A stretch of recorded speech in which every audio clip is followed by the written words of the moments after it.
their stories aren't over yet. Let me tell you about one of my students. Let's call him Jackson.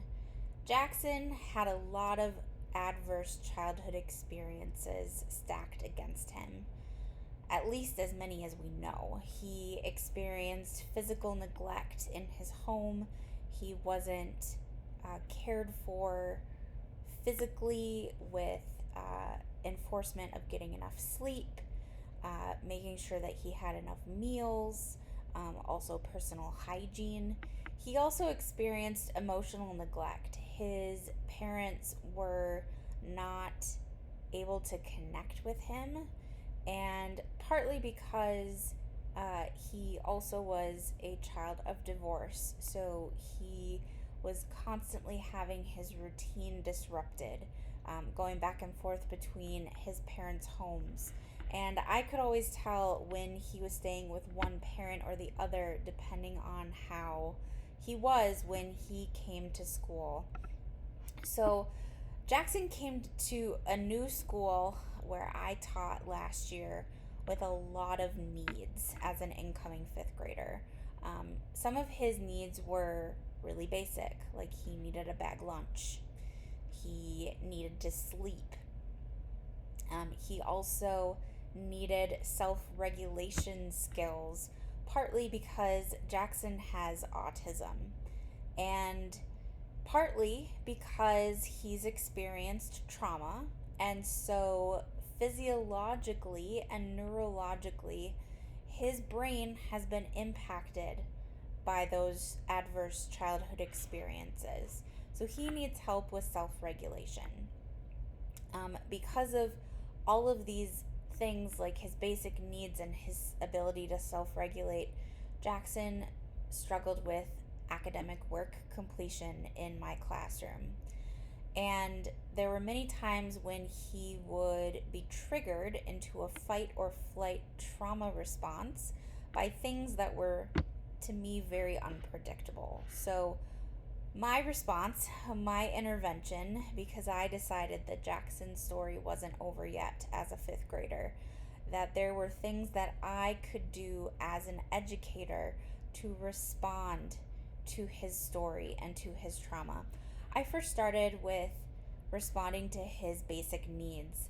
I provided basic needs for him, including making sure that he had a bag lunch, making sure that he had a quiet, predictable space where he could sleep when he needed it. Sometimes he would sleep for upwards of 4 or 5 hours at a time in my classroom. And because I am trauma informed, I know that it is not more important for me to teach Jackson language arts or math or social studies than it is for him to get those basic needs so that he can be able to learn. So I provided for his basic needs first.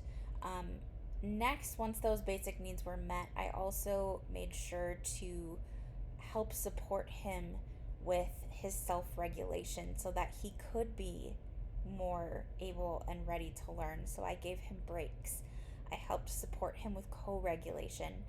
When I noticed that he was really experiencing trauma, and that dysregulation in his body, I would give him heavy work to do to help calm his body.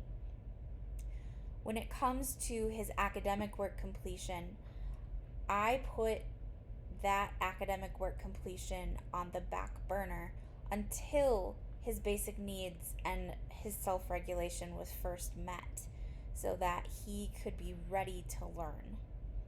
And lastly, I needed to make sure, first and foremost, that he was feeling safe in my classroom. If he wasn't feeling safe, I wasn't going to be able to get him to do anything else. So Jackson's story isn't over yet because of the responses that I chose to do, which by some were considered unconventional. Jackson's story isn't over yet. By the end of the school year, within 9 months, Jackson was more successful at school. There were less calls that needed to be made for behavior support. He was in the classroom more consistently. He was motivated to complete his learning and to do his work. He was much more better rested, and he was prepared for sixth grade. So I am proud to use the trauma informed interventions and responses that I have learned, and proud of the way that I've been able to support Jackson so that his story truly isn't over yet.